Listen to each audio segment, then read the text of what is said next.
The whole idea of the Graduate Awards was conceived by me 17 years ago. The first part of today's examination is a theory paper, which is multiple choice, and they've got 30 minutes. First skills section today is butchery, and they're going to be doing a poulet sauté, taking a whole chicken, breaking this down into the individual joints that are traditional for a poulet sauté. I'm Ben from Simpson's Restaurant in Edgbaston.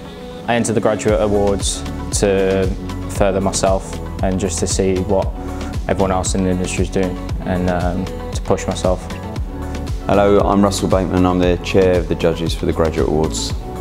In comes the classical element, where we're going to ask them to make a stock from the bones and the carcass and then mince the rest of the meat for the raft to clarify the consommé, and then use the rest of it to make the garnish for the consommé.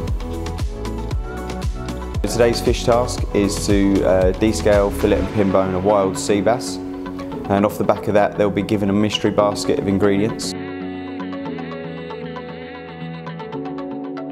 So the ingredients we got for the mystery basket, we've got a real kind of selection of seasonal ingredients, some European, some British, but like I say, all bang in season right now.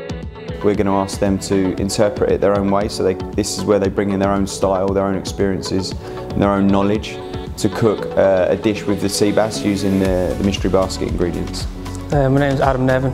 I work in Allen Williams at the Westbury in Mayfair.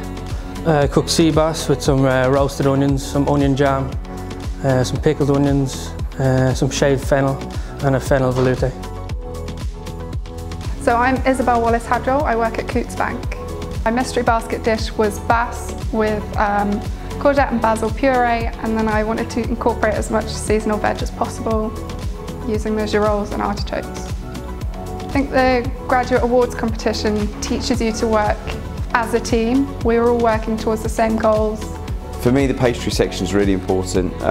It shows different skills to the main kitchen. The chefs, they're asked to do the pastry because I think it shows them more well-rounded individuals, more skills, and a lot of the skills that we see in pastry are actually used in the main kitchen as well, so there's no reason they shouldn't cross over.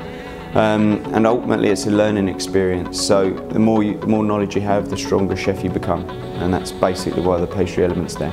I'm Will Torrent, I'm the chair of pastry examiners. So my role is really facilitating the pastry side of the competition, working alongside Steve and Russell to make sure that we get the best competition for this year's finalists. Well, we've gone slightly classical this year, and we've gone quite not overly restrictive, but we want to see that they can follow a recipe, that they can follow the classics.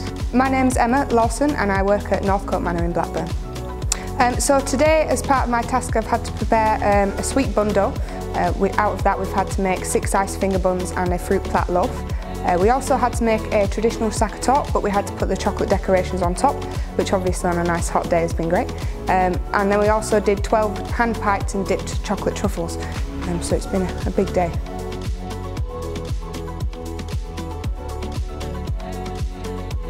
So my name is Sofia Petrova and I work in Hamyard Hotel in London. The thing that really challenged me today was the dough, because we work with fresh yeast. The best thing about today is that I'm here in the final, because I wasn't expecting to go so far, and obviously being here is such an award already. Hopefully the graduates will go away from this with an extended set of skills. It's what makes the difference between a mediocre chef and a great chef.